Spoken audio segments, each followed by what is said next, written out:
குக்கு media நேயர்களுக்கு அன்பு வணக்கம். இன்னைக்கு நம்மளுடைய திரை விமர்சனம் நிகழ்ச்சியில் நம்ம பார்க்க போகிற திரைப்படம் கங்குவா. கங்குவா திரைப்படத்தை ப்ரொடியூஸ் பண்ணியிருக்கிற நம்மளுடைய ஞானவேல் ராஜா சார் அவர்கள் இந்த படத்தை பற்றி பேசும்போது 2000 கோடி ரூபாய் வந்து இந்த படம் வசூலிக்கும் அப்படின்னு சொல்லியிருக்காரு. இந்த படத்தை பற்றி என்னோட ரிவ்யூ கேளுங்க. அதுக்கப்புறம் வந்து இந்த படம் வந்து 2000 கோடி வசூலிக்குமா இல்லையா அப்படின்றத கமெண்ட்டில் சொல்லுங்கள். அதுக்கப்புறம் இந்த படத்தோடைய இயக்குனர் இந்த படத்தை பற்றி பேசும்போது அவர் வந்து ரொம்ப சந்தோஷமாக இருக்கிறதாகவும் ரொம்ப சரியாக இந்த படத்தை வந்து செஞ்சு முடிச்சிருக்கிறதாகவும் அவர் வந்து சொல்லியிருக்கிறாரு. அதையும் பற்றி இந்த கமெண்ட்டில் சொல்லுங்கள். சூர்யா சார் அவர்களும் இந்த படத்தை பற்றி பேசும்போது ரொம்பவே நெகிழ்ந்து போய் பேசினார். ரொம்ப இவங்கெல்லாம் கொடுத்த ஹைப்பும் ஒரு பக்கம் வந்து இந்த படத்து மேலே ஒரு பெரிய எதிர்பார்ப்பை வந்து ஆக்சுவலாக க்ரியேட் பண்ணியிருக்கு. 2019 இந்த படத்தோடைய பூஜை ஆரம்பிக்கும் போது இந்த படம் பற்றி பேச்சு எப்படி இருந்தது அப்படின்னா, ஐயோ சிறுத்தை சிவா வச்சு படம் பண்ணுறாங்களே அப்படின்ற மாதிரி இருந்தது. ஏன்னா இதுக்கு முன்னாடி அவர் அண்ணாத்தன்ற படம் கொடுக்கும்போது அண்ணாத்து வந்து it was not well received அப்படி தான் சொல்லணும். நான் அதாவது கமர்ஷியல் ஃபில்ம்ஸ் அப்படின்னு இல்லை சொல்லக்கூடாது. ஏன்னா சிறுத்தை சிவா சார் வந்து ரொம்ப ஸ்ட்ராங்காக சொல்லியிருக்காரு, கமர்ஷியல் ஃபில்ம் நான் பண்ண மாட்டேன் அப்படின்னு சொல்லியிருக்காரு. அவர் வந்து ஜனரஞ்சகமான படங்களை மட்டும்தான் உருவாக்கிட்டு இருக்கிறதா அவர் வந்து சொல்லிட்டு இருக்காரு. ஸோ ஜனரஞ்சகமான படமா இந்த படம் அப்படின்றதையும் இந்த ரிவ்யூ முடிவுலையும் நீங்கள் படம் பார்த்துட்டீங்க அப்படின்னா கமெண்ட்டில் கண்டிப்பாக அதை பற்றி சொல்லுங்கள். இந்த படத்தை வந்து ஆரம்பத்தில் ஒரு 1070களில் ஆரம்பிக்குது. ஆமாம், 1070 ADயில் இந்த படத்தோடைய கதை ஆரம்பிக்குது. அங்கே வந்து சூர்யா சார் வந்து ஒரு கிராமத்தோடைய தலைவருடைய பையன். தலைவர்னு சொல்ல முடியாது, அது ஒரு கிராமம்னு சொல்ல முடியாது, அது ஒரு மாதிரி ட்ரைபல் வில்லேஜ்னு வச்சுக்கோங்களேன், ட்ரைபல் ஒரு போர்ஷன். ஸோ அந்த இடத்துல அது ஒரு காடுன்னு வச்சுக்கோங்க. அந்த காடோடைய எல்லை பகுதி ஃபுல்லாக அந்த அரசனுக்கு சொந்தமானது. அவங்க வந்து அதோடைய அரசரோட பையன். இது மாதிரி இன்னொரு 4 காடுகளும் அதை சுற்றி வந்து குடியிருப்புகளும் சேர்ந்தது தான் நிலப்பரப்பு. ஒரு முக்கியமான நிலப்பரப்பு. அந்த நிலப்பரப்பை பற்றி தான் நம்ம பேச போகிறோம். ஏன் இதை பற்றி பேசணும் அப்படின்னாக்க, ரோமாபுரியிலேருந்து ஒரு அரசர் வந்து இங்கே நம்மளுடைய பாரத கண்டத்தை கம்ப்ளீட்டாக கைப்பற்றுறதுக்காக அங்கேருந்து கடல் வழியாக பயணித்து வர்றாரு. அவர் மட்டும் தனியாக வரல, அவர் ஒரு 25,000 வீரர்களோட இங்கே வர்றார். அப்போது அவருக்கு என்ன தேவை இருக்குன்னா, இந்த நாடை வந்து நான் பிடிக்கணும் அப்படின்னா இந்த நாட்டில் எங்கேயாவது ஒரு இடத்துல நான் வந்து தங்கி இருந்து என்னோடய போர் யுக்திகளை பற்றி பேசுகிறதுக்கும் அந்த போர் களத்தை வந்து நான் வந்து சந்திக்கிறதுக்கு தயாராகிறதுக்கும் ஒரு இடம் வேணும் அப்படின்றதுக்காக தான் அவர் வந்து வர்றாரு. அப்படி வரும்போது அவர் தேர்ந்தெடுக்கிற நிலப்பரப்பு இந்த 5 காடுகள் நிறைஞ்ச, அது வந்து ஆக்சுவலாக மலைங்க, 5 வேறு மலைங்களுக்கு நடுவில் வந்து குடியிருப்புகள் இருக்குது. அதை வந்து எடுக்கணும் அப்படின்னு வர்றாரு. இப்போ இதில் வந்து இந்த 5 மலைகளை சேர்ந்தவங்களும் வந்து எல்லாருமே ஒன்றுக்குள்ளே ஒன்று ஒற்றுமையாக தான் இருக்கிறாங்க. இருந்தாலும் கூட ஒரே ஒரு கிராமத்தில் இருக்கிறவர், அதாவது பாபி டியோலுடைய அவர் வந்து ஒரு இதுக்கு அரசராக இருக்கார். அந்த அரசருக்கு இந்த நாடு மேலே ஒரு கண்ணு, அவருக்கு அதை பிடிக்கலை, அங்கே இருக்கிறவங்கள கொல்லணும் அப்படின்றது அவர் ஏதோ வெறியில் இருக்கார். அதுக்கு என்ன காரணம்லாம் சொல்லலை. ஸோ இதெல்லாம் இருக்குது ஏற்கனவே. இதுக்கு நடுவில் வந்து இவங்க வந்து நாங்கள் தங்க காசு தர்றோம், உங்களுக்குள்ளே அடிச்சுட்டு சாவுங்க அப்படின்னு சொன்னோடனே இவங்கெல்லாம் ஒன்றுக்குள்ளே ஒன்று அடிச்சுட்டு சாகுறாங்க. இப்போது இப்படி அடிச்சுக்கிற காரணத்தினால காப்பாற்றுறது, இவங்க மக்களை காப்பாற்றுறது, இதுக்கு போராடுறது, இது மாதிரி ஓடிக்கிட்டு இருக்கும்போது இதுக்கு காரணமாக இருந்தது வந்து நட்டி கேரக்டர் ஒன்று வருது. அவர் வந்து வேற ஒரு ஊர்லேருந்து வர்றாரு. அதாவது அந்த 5 கிராமங்களில் இன்னொரு கிராமத்துலேருந்து வர்றாரு. அந்த கிராமத்துலேருந்து வந்தாருன்னா அவரை வந்து சுயநலத்துக்காக அவர் இவங்களோட சேர்ந்து வேலை செய்யும்போது தந்திரமாக ஏதோ வேலை செய்கிறாரு. அது தெரிஞ்ச உடனே அந்த சூர்யாவுடைய அரசர் எல்லாரும் முடிவு பண்ணி என்ன சொல்கிறாங்க, அரசும் அவங்களுடைய மக்களும் சேர்ந்து கொல்றதுக்கு முயற்சி கொல்றாங்க. அவரை வந்து கொண்டுறாங்க. அதுக்கு அவருக்கு ஒரு பையன் இருக்கான். அந்த பையன் வந்து அனாதை ஆகிட்டானே அப்படின்றதுக்காக நட்டியோட ஒய்ஃப் வந்து இவங்கக்கிட்ட ப்ராமிஸும் வாங்கிடுறாரு, நீங்கள் வந்து எப்படியாவது காப்பாற்றணும் அப்படின்னு சொல்லி. அதனால் சூர்யா வந்து நான் சத்தியம் பண்ணி தரேன், நான் கண்டிப்பாக காப்பாற்றுறேன் அப்படின்னு சொல்லும்போது அவர் வந்து அந்த நாட்டுக்கு அரசர் மாதிரி பிஹேவ் பண்ண ஆரம்பிச்சிடுறாரு. அதுக்கப்புறம் ஏன்னா எல்லாமே அவரை கேட்டு தான் நடக்கணும் அப்படின்ற மாதிரி ஒரு சூழ்நிலைக்கு அதுக்கப்புறம் தள்ளப்படுது. இன்னொன்று, அவர் வந்து ரொம்ப புத்திசாலித்தனமாகவும் ரொம்ப தைரியமானவராகவும் வீரமானவராகவும் அவர் ஒருத்தர் இருந்தால் இந்த நாடையே காப்பாற்றிடலாம் அப்படின்ற மாதிரியான ஒரு பிம்பத்தை வந்து உருவாக்கிக்கிட்டே இருக்கிறாங்க. ஸோ இதுக்கெல்லாம் நடுவில் இவர் அந்த குழந்தையும் காப்பாற்றணும். இப்போ அந்த குழந்தை அந்த பையனுக்கு வந்து என்னோட அப்பா அம்மா செத்ததுக்கு நீ தானே காரணம், உன்னையே நான் கொல்லுவேன் அப்படின்றது உள்ளுக்குள்ளே மைண்டுக்குள்ளே இருக்குது இவருக்கு. ஸோ இது மாதிரி இவங்களுக்குள்ளே இருக்கிற பாண்டிங், இவங்களுக்குள்ளே இருக்கிற எமோஷன் இதெல்லாம் வர காட்ட வேண்டிய கட்டாயமாகி போகுது இதனால். ஸோ இதெல்லாம் ஒரு பக்கம் போய்கிட்டே இருக்குது. இன்னொரு பக்கம் ரோமாபுரியிலேருந்து வந்தவங்க கடலுக்குள்ளே இருக்காங்களா என்னன்னு தெரில, எனக்கு திடீர்னு வர்றாங்க, திடீர்னு காண போகிறாங்க, எங்கே இருக்கானுங்கன்னே தெரில. அதுவும் 25,000 வீரர்கள், இருக்கிறதுக்கு இடம் இல்லை, சாப்பிட்றதுக்கு வழி இல்லை, இவ்வளோ கஷ்டத்துக்கு நடுவில் இருக்காங்க. அவளை பற்றி சொல்லவே கிடையாது இந்த படத்தில். சரி போயிட்டு போகுது. இப்போ பாபி டியோலுக்கும் இவனுக்கும் என்னதான் பிரச்சனைனே இது வரைக்கும் காட்டவே கிடையாது. நான் சொன்ன மாதிரி தான் இப்போ இவங்க திடீர்னு இவங்க 2 பேரும் சண்டை போட்டுக்க ஆரம்பிச்சிடுறாங்க. இவங்களுக்கு வார் வேஜ் பண்ணுறாங்க 2 பேரும். அவங்களும் சண்டை போட்டுறாங்க.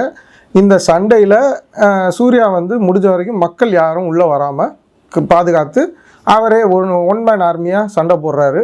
அவங்கள ஜெயிக்கவும் செய்கிறாரு. இதில் வந்து தெரியாதனமாக கடைசியாக வந்து அந்த குட்டி பையன் வந்து அவங்க கையில் மாட்டிக்கிறான்.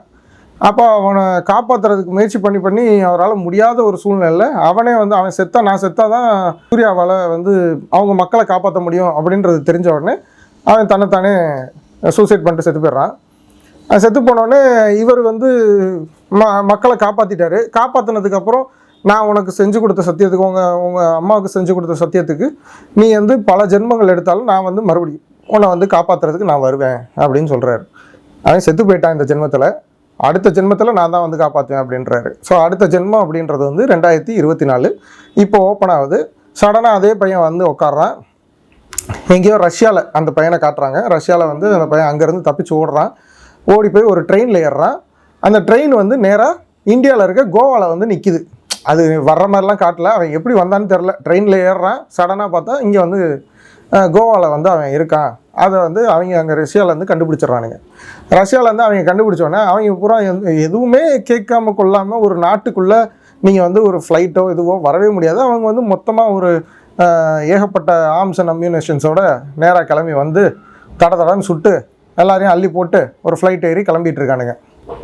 ஒரு படம் எனக்கு ஞாபகம் வந்துச்சு. அதில் வந்து ரஜினி சார் வந்து வேகமாக வந்து ஒரு பெரிய பலூன் மேலே ஜம்ப் பண்ணுவார்ல, கேஎஸ் ரவிக்குமார் சார், அந்த படம் தான். அந்த மாதிரி இதுலேயும் வந்து இவர் வேகமாக ஜம்ப் பண்ணி ஃப்ளைட்டை பிடிச்சி, ஃப்ளைட்டு வந்து பார்த்திங்கன்னா அது வந்து ஒரு கண்டெய்னர் ஏற்றுற ஃப்ளைட்டு மாதிரி இருக்குது, கார்கோ ஃப்ளைட்டு. அந்த ஃப்ளைட்டு அந்த ரேம்ப் போட்டிருப்பாங்க. அந்த ரேம்பை க்ளோஸ் பண்ணி தான் ஜென்ரலாக அந்த ஃப்ளைட் எடுப்பாங்க. ஆனால் இந்த ஃப்ளைட்டு வந்து ஹீரோ வரணும் அப்படின்றதுக்காக வெயிட்டிங்கில் இருந்த மாதிரி அந்த ரேம்பை ஓப்பன் பண்ணி வச்சுட்டு ஃப்ளைட்டை கிளப்பி போய்கிட்டே இருக்கானுங்க. ஃப்ளைட் போய்கிட்டு இருக்குது, பறக்குது. பறந்துக்கிட்டு இருக்க ஃப்ளைட்டில் இவர் பைக்கில் போய் ஜம்ப் பண்ணி கேட்ச் பண்ணி உள்ளே போகிறாரு. கொஞ்ச நேரத்துக்கு முன்னாடி தான் அவரை ஷூட் பண்ணியிருக்காங்க. இவர் தெலுங்கு படம் பண்ணிட்டு தான் தமிழில் படம் பண்ண ஆரம்பித்தாருன்ற ஒரே காரணத்துக்காக சில தெலுங்கு சீரியல்ஸ் மாதிரியே சில ஃபீல் வந்து இந்த படத்தில் கொடுத்துருக்கிறாரு சிவா சார். எனக்கு இந்த படம் முழுக்கவே பார்த்தீங்கன்னா சிவாவுடைய பாதிப்புகள் படம் முழுக்க நல்லாவே தெரியும். நல்லா எடுக்க வேண்டிய ஒரு முக்கியமான சீனு, முக்கியமான இடம் அப்படின்றத வந்து அந்த ஸ்க்ரீன் பிளேயை வேணும்னே சொதப்புன மாதிரி சொதப்பி நல்லா போய்கிட்டு இருக்க, நல்லா போக வேண்டிய ஸ்கிரிப்டை வந்து கெடுத்து வச்ச மாதிரி எனக்கு தோணுது. இந்த படத்தில் சாங்ஸுன்னு பார்த்தீங்கன்னா எல்லா சாங்குமே ஏதாவது ஒரு எக்ஸிஸ்டிங் வேறு ஒரு படத்தோட பாடல்களை பார்த்த மாதிரியே இருக்கும். ஒரு ஃபயர் சாங் ஒன்று இருக்குது. அந்த சாங்கு பார்த்தீங்கன்னா அப்படியே ஏதாவது அம்மன் பக்தி பாடல் போட்டிங்கன்னா அது எப்படி இருக்குமோ அப்படி தான் இருக்குது. அதே மாதிரி மன்னிப்புன்னு ஒரு சாங் இருக்குது. அந்த சாங் பார்த்தீங்கன்னா அப்படியே ஒரு சுஃபி சாங் கேட்ட மாதிரி இருக்கும். ஸோ ஒரு இஸ்லாமிய பாடல், ஒரு இந்து பாடல். ஏன்னா இது வந்து ஜனரஞ்சகமான திரைப்படத்தை எடுக்கிறதுக்கு முயற்சி பண்ணதுனால எல்லா ஜனங்களையும் சாட்டிஸ்ஃபை பண்ணுறதுக்கு முயற்சி பண்ணும்போது ஸோ அந்தந்த கம்யூனிட்டிலேருந்து ரிலீஜன்லேருந்து ஒரு பாட்டு இருக்குன்னா அந்த பாட்டோட மியூசிக்கை எடுத்து இந்த படத்தில் வேறு மாதிரி யூஸ் பண்ணிக்கலாம்னு யூஸ் பண்ணிட்டாங்களா என்னன்னு தெரில. இந்த படம் முழுக்கவே வந்து ஜனரஞ்சகமாக இருக்கணும். ஸோ இங்கிலீஷ் படம் பிடிச்சவனுக்கு இங்கிலீஷ் படத்தோடைய சாயல் அப்படி கொண்டாந்து வச்சிடணும். தெலுங்கு படம் பிடிச்சவனுக்கு தெலுங்கு படத்தோட சாயல் கொஞ்சம் வச்சிடணும். சாயலில் அந்த படத்தோட சீன்ஸையே அப்படியே தூக்கி கொண்டாந்து வச்சிடுறாங்க. அதுக்கப்புறம் சூர்யா சார்கிட்ட கேட்டிருப்பாங்களான்னு தெரில எனக்கு. அவருக்கு பெருசாக டைலாக்லாம் பேசி நடிக்கணும்னு ஆசைப்பட்டாரா என்னன்னு அவர் பொதுவாகவே அவர் பேசுவார், அவர் கேப்பபிள் தான். அதனால அவருக்கு வந்து டயலாக்ஸும் அந்த மாதிரிலாம் கொடுத்துருக்காங்க. ஒரு அண்டர்ஸ்டாண்டிங்கே இல்லாமல் இந்த படத்தை வந்து அவங்களுக்குள்ளேயே ஒரு அண்டர்ஸ்டாண்டிங் இல்லாமல் இந்த படத்தை வந்து பண்ண மாதிரி ஒரு ஃபீலிங். ஆனால் இது படத்தை பொறுத்த வரைக்கும் நான் அப்ரிஷியேட் பண்ணணுன்னா, இது 3Dயில் வேறு நான் பார்த்துருக்கேன். ஸோ விஎஃப்எக்ஸும் சினிமாட்டோகிராஃபியும் வேறு லெவலில் பண்ணியிருக்காங்க. ரொம்ப டீட்டெயில்டாக சில விஷயங்கள் பண்ணியிருக்கிற விதம் ரொம்ப நல்லாயிருக்கு. சில கண்டென்ட் வந்து கொஞ்சம் அனிமேட்டடாக இருந்தாலும் அனிமேட்டட் அப்படின்றது தெரிகிற மாதிரியே வச்சுருக்கிறது கொஞ்சம் மனசுக்கு ஆறுதலாக தான் இருக்குது. ஏன்னா நான் வந்து அனிமேஷன்னு தெரியாத அளவுக்கு நான் பண்ணுறதுக்காக நான் இன்னொரு இத்தனை கோடி ரூபாய் நான் செலவு பண்ணேன் அப்படின்னு கேட்கும்போது இன்னும் கொஞ்சம் வருத்தமாக இருந்திருக்கும். ஏன்னா இதுக்கே 300லேருந்து 350 கோடி ரூபா செலவு பண்ணியிருக்காங்க இந்த படத்துக்கு.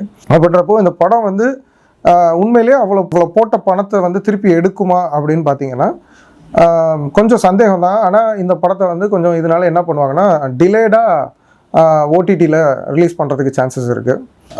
அதாவது இந்த படம் வச்சு ஓட்டி ஆகணும் அப்படின்ற ஒரு கண்டிஷன் தான் இருக்கிற மாதிரி எனக்கு தோணுது. இந்த படத்தில் வேறு முக்கியமான நிறைய காமெடி ஆர்டிஸ்ட்லாம் இருக்காங்களேப்பா, அவங்கள பற்றிலாம் எதுவுமே சொல்லலையே. யோகி பாபுலாம் இருக்கார் அப்படின்னா அவங்களாம் இருக்காங்க, ஆனால் காமெடி தான் இல்லை. கோவை சரளா மேம்லாம் ரொம்ப வருஷத்துக்கு அப்புறம் நடிச்சிருக்காங்க. பெருசாக காமெடி அப்படின்னு இந்த படத்தில் எதுவுமே சொல்லிக்கிற மாதிரி இல்லை. கோவாவில் தான் இந்த படத்தை ஷூட் பண்ண மாதிரி காமிச்சிருக்காங்க. ஆனால் அது என்ன கண்டெக்ஸ்ட்டு என்ன ஏதுன்னு புரியல. 2024 மாதிரியே இல்லை. அது ஒரு 2060 70 அப்படி ஃப்யூச்சர் நோக்கி படம் எடுத்தால் எப்படி இருக்குமோ அந்த மாதிரி ஏதோ முயற்சி பண்ண மாதிரி இருக்குது. திஷா பட்னியெல்லாம் வந்து அது முழுக்க கிளாமருக்காக முயற்சி பண்ணியிருக்காங்க. இப்போது ஒரு படம் வந்து ஏ சர்டிஃபைடாக இருக்குது, இல்லை ஒரு படம் வந்து யூ சர்டிஃபைடாக இருக்குன்னா நமக்கு தெரியும் இந்த படத்துக்கு வந்து இவங்களெல்லாம் கூட்டு போகலாம், இந்த படத்துக்கு இவங்களெல்லாம் கூட்டு போகலான்னு. இந்த படத்தை பொறுத்த வரைக்கும் யூஏ சர்டிஃபிகேஷன் கொடுத்துருக்காங்க. அவ்வளோ கிளாமர் இருக்குது படத்தில். நீங்கள் வந்து ஒரு மாதிரி முகம் சுளிக்கிற மாதிரியான ஃபீல்லாம் நிறைய இடத்துல வருது. அப்படி இருந்தாலும் நீங்கள் வந்து யூஏ சர்டிஃபிகேட் கொடுத்துருக்காங்க, நீங்கள் வந்து குழந்தைகளை வேணும்னா கூட்டு போங்கன்ற மாதிரியா என்னன்னு தெரில எனக்கு. இந்த படத்துக்கு இல்லைன்னா ஏ சர்டிஃபிகேஷன் கொடுத்துருந்தா, ஏன்னா அவ்வளோ இருக்கிற அவ்வளோ வன்முறை படம் ஃபுல்லாக பார்த்தீங்கன்னா வெறும் சண்டை கொள்ளைன்னு சொல்ல மாட்டாங்க, கொலைகள் ரொம்ப அதிகமாக நடக்குது. அங்கங்கே வந்து தலையை வெட்டுறது, கையை வெட்டுறது, இதெல்லாம் பார்க்கும்போது ஏற்கனவே நம்ம பார்த்த நிறைய படங்களை வேறு ஞாபகப்படுத்துது, அப்போகாலிப்டிவ் மாதிரி இங்கிலீஷ் படங்கள். பட் நான் அந்த படத்தை பற்றி நான் இந்த இடத்துல நான் சொல்ல விரும்பலை. ஏன்னா சிறுத்தை சிவா அவர்களுக்கு வந்து நேற்று பேட்டியில் கூட சொல்லியிருக்காரு, இந்த படத்தை வந்து எந்த படத்தோடையும் இல்லை, என்னை வந்து எதோடையும் யாரோடையும் கம்பேர் பண்ணுறது எனக்கு பிடிக்காதுன்ற மாதிரி சொல்லியிருக்காரு. ஆனால் ஒன்றும் பண்ண முடியல என்னால். ஏன்னா இந்த படத்தையும் எந்த படத்தோடையும் கம்பேர் பண்ணாமல் நான் சொல்லவே முடியல. கண்டிப்பாக நான் அப்படி சொன்னேன் அப்படின்னாலும், நான் கம்பேர் பண்ணேன் அப்படின்னாலும் இது வந்து அந்த படங்களுக்கு தான் அவமானமாக நான் நினைக்கிறேன். அதனால் நான் கம்பேர் பண்ணாமலே விட்டுறேன். இது என்ன தான் இருந்தாலும் நான் வந்து ஒரு மகதீரா பார்த்த மாதிரியோ இல்லை அப்போகாலிப்டை பார்த்த மாதிரியோ இது மாதிரி நிறைய இன்னும் தமிழ் படங்கள், இன்னும் ஆங்கில படங்கள், இப்படி பல படங்கள் 300 இந்த மாதிரி படங்கள்லாம் பார்த்த மாதிரி உங்களுக்கெல்லாம் தோணும். ஆனால் அதுக்கு வந்து சிறுத்தை சிவா சார் வந்து காரணம் கிடையாது. ஏன்னா இது அவருடைய சொந்த முயற்சியில் அவர் எடுத்திருக்கிற ஜனரஞ்சகமான திரைப்படம். இந்த படத்தை கண்டிப்பாக நீங்கள் தியேட்டரில் போய் பார்த்தீங்க அப்படின்னாக்கா 3Dயில் பார்க்க முடியும். ஸோ நீங்கள் 3D ஆசைப்பட்டு இந்த படத்துக்கு போனீங்க அப்படின்னாக்க கண்டிப்பாக குழந்தைங்களையும் வேறு கூப்பிட்டு போகிற மாதிரி இருக்கும். ஏன்னா 3Dயாக இந்த படம் இருக்கே அப்படின்னு நினைப்பீங்க. ஆனால் அந்த மாதிரியான படமாக எனக்கு தெரியலை. உங்களுக்கு எப்படி தெரியுதுன்றதை கண்டிப்பாக கமெண்ட்டில் சொல்லுங்கள். நன்றி.